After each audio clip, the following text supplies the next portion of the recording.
Many people throughout history have claimed to have the answers to the future, claiming to see what lies ahead. For many, it brought comfort to have all the answers, but just how many of these predictions actually came true? Well, today we dive into the top 10 real fortune tellers who have seen too much. Coming in at number 10 is Nostradamus, arguably the most famous seer ever recorded. Of course, I couldn't leave him out of this list. Prior to his popularity for foreseeing the future, he was actually a physician during the plague and became widely popular as one of the only physicians at the time encouraging proper hygiene and removal of dead bodies from the streets. But of course, it's his life-altering prophecies that are the reason we know him today. Well, how did that even begin? In 1538, he made some kind of offhand remark which resulted in an inquisition with the church. Nostradamus chose to leave Provence and travel through Italy, and it's here that he claims to have developed his psychic abilities. According to legend, he happened upon a group of monks, identifying one as the future pope, and 40 years later, that prediction indeed came true. Deciding to follow his gift, by 1555, Nostradamus published Les Prophéties, a collection of 100 visions about the future,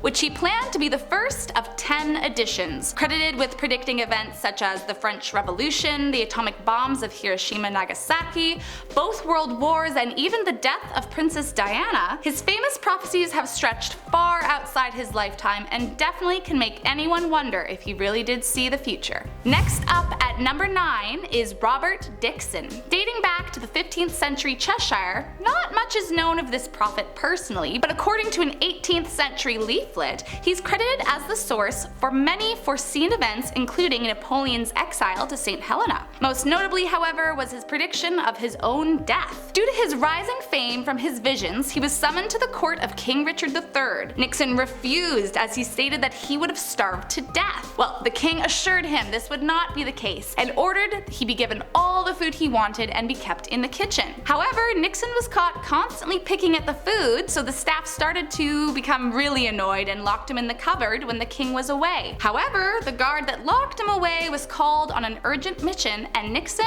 just as he foreseen, died in the cupboard of starvation. Coming in at number 8 is Micki Dahne. Regarded as one of the most famous seers in the entertainment industry, Micki swept the nation through television and radio, and while alive, was known as a psychic to the stars with many famous celebrity clients, including Elvis Presley. She is regarded to have predicted the attack on Pearl Harbor as well as the downfall of the Nixon administration, with many of her predictions covered by the National Enquirer frequently in the 1970s. Other predictions include the Miami snowfall of January 19, 1977, which she predicted 3 weeks prior to its occurrence, shocking the public, as the last time Flora had seen snow was allegedly in 1899. With the tabloid press elevating her fame, she began to advertise her ability to communicate with spirits who had since left our realm, and claims to have spoken with celebrities such as Mary Jo Kopechne and even Marilyn Monroe. While there are many claims of what and who she has seen or spoken with,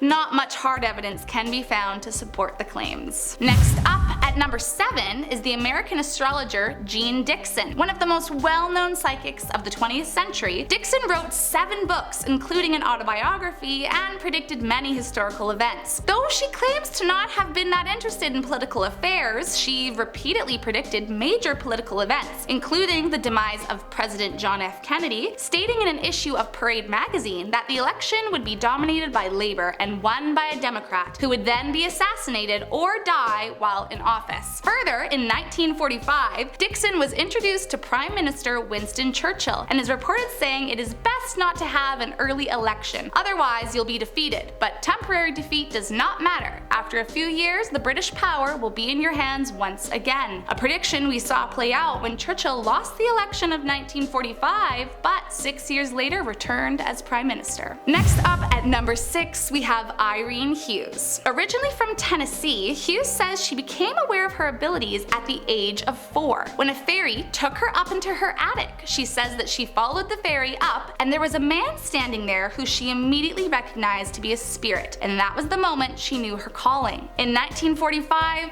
after she married, she and her husband decided to move to Chicago, and she claims she paid for the move by using her psychic abilities to predict horse races. Hughes was working at the same time as Jeane Dixon, but did not see as much fame at first, even though, as she states, quote, "Actually, my predictions are much more accurate." Among her many visions was one concerning the assassination of Robert Kennedy, and in 1962 she predicted the exact date of death of former Illinois Governor Adlai Stevenson in 1965. But her real claim to fame was in 1967, when some 6 months in advance she predicted the massive snowstorm that hit Chicago in January of that year. Next up in our number 5 spot is Ursula Southeil, more commonly referred to as Mother Shipton. This 15th century prophet was originally thought to be a witch, predictably so in her time. Born a bastard with no idea of who her father was, she and her mother were shunned to live in a cave outside the village where she had been born. A few years later, a woman took pity on them and offered to take in Shipton as her own if the mother went to a nunnery, and the mother agreed to her conditions. Now with a new family, Mother Shipton still felt to be some kind of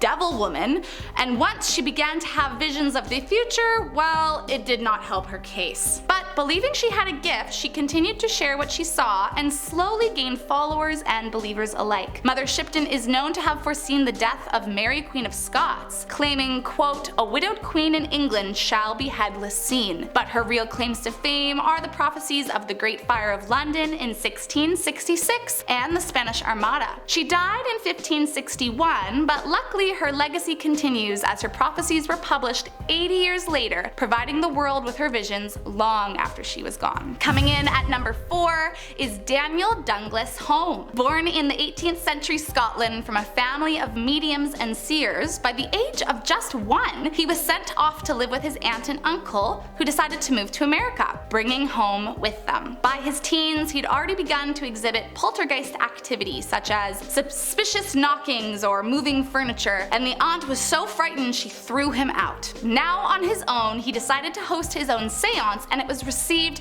incredibly well, and word spread quickly of his powers. The particularly interesting thing about Home compared to the other mediums was his alleged ability to levitate to great heights during his seances, and that he never held them at his own home. Most believed his gifts to be genuine, though of course some claimed that Home was a fraud, claiming trickery to be the source of his alleged levitating in the sky, but no one was ever able to prove it for sure. In fact, academics and judges of the time were encouraged to visit the home where the seances took place and see for themselves, and nearly all left convinced of his unique gifts. Next up at number 3, Mitar Tarabich. Born in 1829 in a small Serbian village, Mitar was an illiterate peasant with a gift for seeing into the future. He told his priest of his visions, and the priest, knowing that he would not be able to record them himself, took it upon himself to document every episode the young peasant had. Mitar is best known for his prediction of early 20th century Serbia, foreseeing that the king and queen would be assassinated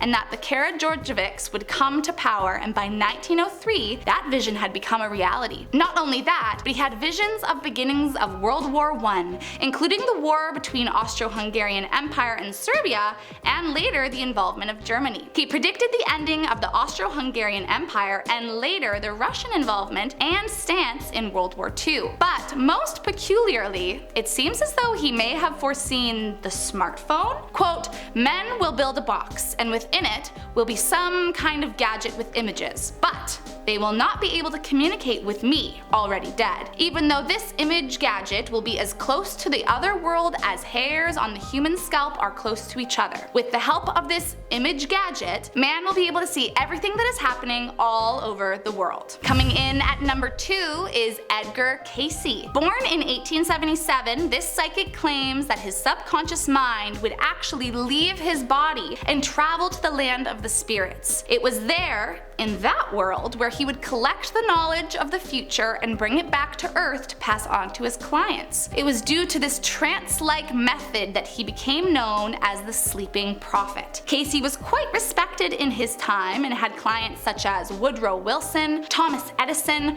Irving Berlin, and George Gershwin. Edgar Cayce is most famously known for his vision of the stock market crash in 1929, which resulted in the Great Depression, but he's also known for his 1927 prediction that blood would become a diagnostic tool, something that at the time would have seemed like a fantasy. Like many psychics before him, he claims to have foreseen his own demise. During World War II, with many families worried about their loved ones overseas, Cayce increased his clients from 2 to 8 a day. This took quite a toll on his health, and as he states, the readings themselves advised him to slow down or he'd die. Predicting his death was fast approaching, he did not slow down, and just 4 days later, Edgar died of a stroke. And last up in our #1 spot is Baba Vanga. Born in 1911, this Bulgarian psychic says that as a young child, a tornado lifted her up in the air where she was spun around and threw into a nearby field.